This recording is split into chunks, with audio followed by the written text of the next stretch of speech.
How to reinstall Windows security in Windows. Hello guys, this is Atticus and welcome back to another tutorial video.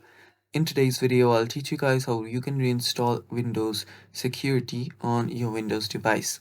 So before we begin, if you guys are new to our channel, head down below and hit the subscribe button so you don't miss out on our future videos. Also, press the bell icon so you get notified when we release our new videos. Now let us begin.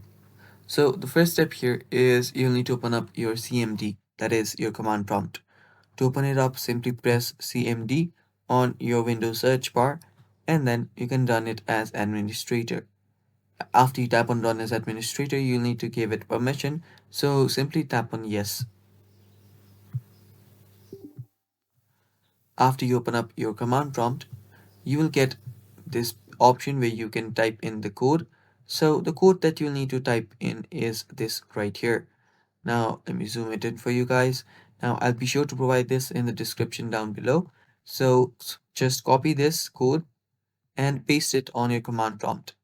Now, you'll need to paste it using Control Shift V.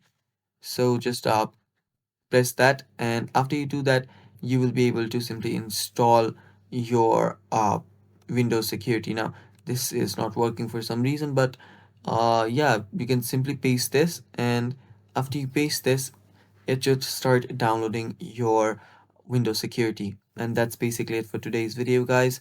Thanks for watching. Stay tuned for more, and bye bye.